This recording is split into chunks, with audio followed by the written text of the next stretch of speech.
はい、皆さんこんばんは、ドローン親父です。今回はですね、インスタ 360GO2 をですね、1週間使ってみての感想、それからですね、いい点、それから悪い点ですね、をおさらいしてみましたので、ぜひご覧いただければというふうに思います。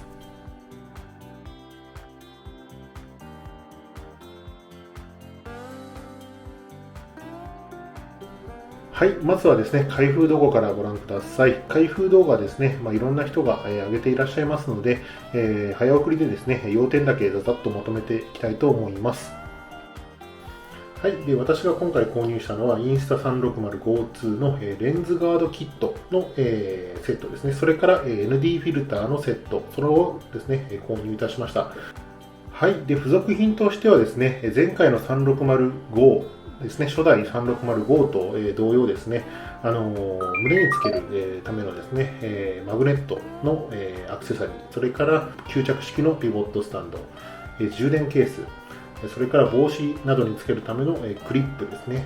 それから USB-C のケーブルがついております。はい、レンズガードの方はですね、そのままレンズガード2枚セットでついておりますので、FPV 等でですね、このインスタ 360GO2 を使ってマウントしてですね、撮影したりする場合はですね、このレンズガードが役に立つんじゃないかなというふうに感じております。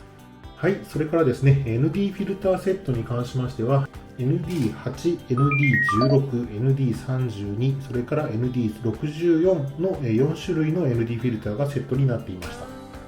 ND フィルターの4枚に関しましては、このようにケースの方に入っておりましたので、持ち運びにはですね、あまり困らないかなというふうに思います。それからですね、初代の GO と GO2 ですね、並べて比較してみました。このようにですね、今回 GO に比べてワンサイズ大きくなったなというのが GO2 の印象ですね。並べて比較してもですね、幅、長さともにですね、大きくなっているなと、それから厚みもですね、もちろん大きくなっているという印象ですね。このように並べて比較すると一目瞭然かと思いますけども、厚さもですね、少し大きくなっています。で持ってみた感じのですね、印象なんですけども、やはりGO2 の方が若干重い。やはりですね、大きくなった分ですね、重量も少しですね、大きくなっているなという印象があります。でそしてですね、今回 GO2 で大きく進化を遂げたのがこの充電ケースになります。前回の GO の充電ケースはですね、単純に充電する、もしくは携帯電話とつなげる、もしくはパソコンとつなげるというですね、機能しかついておりませんでしたが、今回この GO2 になってですね、この充電ケースにリモコンの機能、それからたくさんですね、動画や写真などのですね、録画開始、録画停止もですね、こちらのリモコンで制御できるということで、使い方の幅が広がったなという印象が、この GO2 の充電ケースですね。特にですね、このインスタ 360GO2 をですね、スタンドで使うというですね、三脚スタンドの代わりに使うということができるので、どこでもですね、三脚の必要なくですね、パッと置いて撮影したりですね、することができるというのは、非常にありがたいことかなというふうに思います。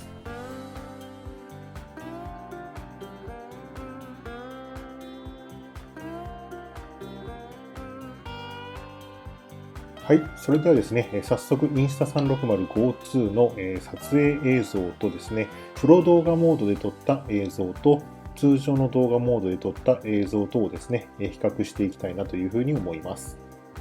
通常の動画モードとプロ動画モードの違いというのはですね、インスタ 360GO2 の公式 Q&A にも載っておりまして、通常の動画モードは基本的なカメラ内手ブレ補正を適用ということで、ビデオファイルは MP4 の形式になっております。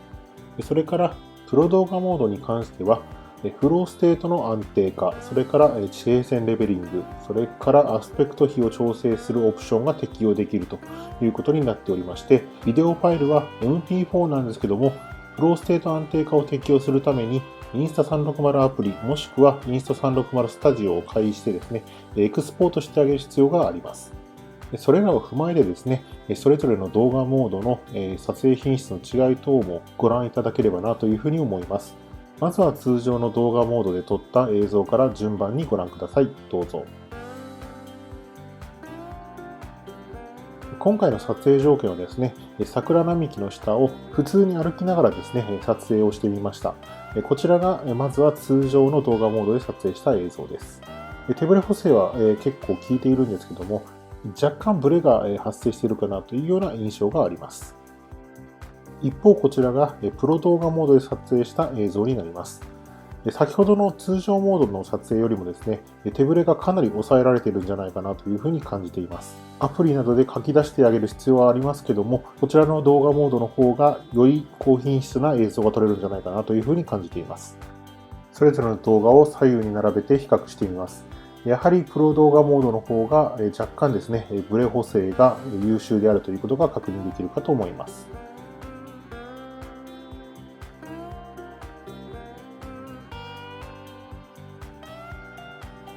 ちなみにどちらの動画モードでもログ撮影をすることができます。こちらはプロ動画モードで撮ったログ撮影の素材となります。適当なラットを当ててみました。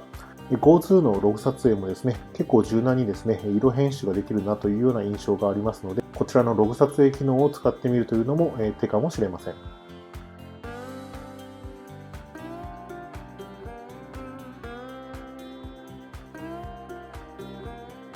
それでは他のカメラとの比較を行ってみたいと思います。まずは初代の Insta360 との比較です。初代と比較すると解像度のアップやフレームレートの向上によりかなり映像が改善されているというふうに感じています。続いて DJI Pocket 2との比較です。やはりこちらはですね、DJI Pocket 2の方がセンサーサイズも大きいですし、メカニカルジンバルによる手ブレ補正で非常に高品質な映像が撮れていることが確認できます。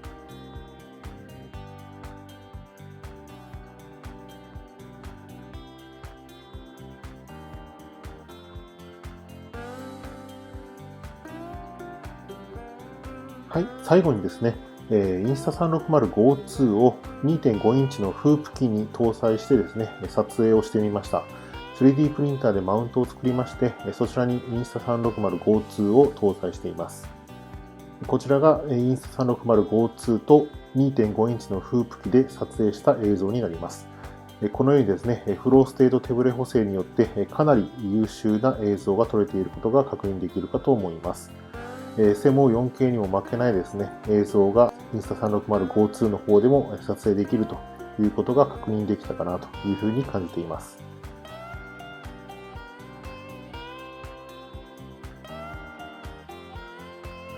試しに同じ場所で SMO4K でも撮影してみましたが、やはりですね、映像品質は SMO4K の方が勝っていることが確認できます。ただし SMO4K と比べて小型ということもありまして、小さいフープ機に乗せるとですね、さらに狭いところにもですね、入り込めるという利点があるかなというふうに感じています。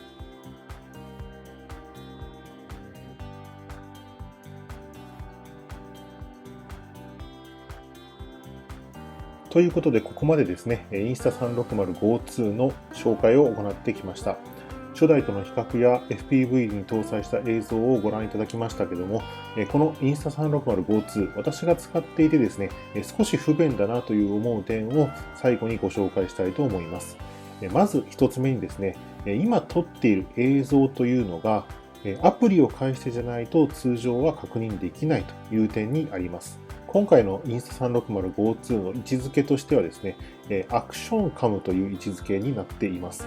通常アクションカムというのは液晶等がついててですね、現在撮っている映像というのが常にその液晶で確認できるという点が利点としては挙げられるんですけども、こちらの Go2 の場合はですね、そちらの液晶モニターがありません。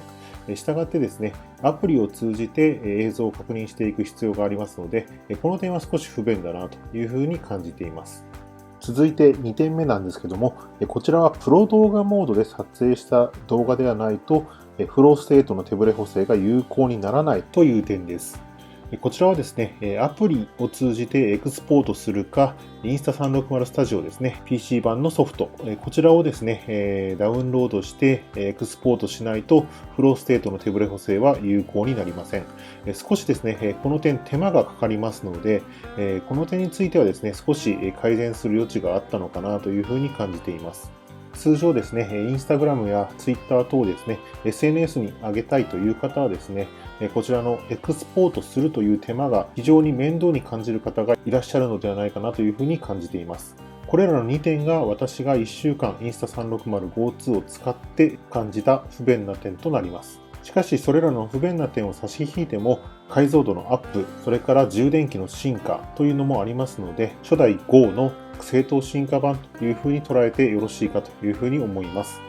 気になる方はぜひ購入されて確かめてみてください。それではここまでドローン親父がインスタ 360GO2 の紹介を行ってきました。今後も Go2 に関する情報を発信してまいりますので、参考になった方は高評価とチャンネル登録の方をしていただくと大変励みになりますので、どうぞよろしくお願いいたします。それではまた次回の動画でお会いいたしましょう。失礼いたします。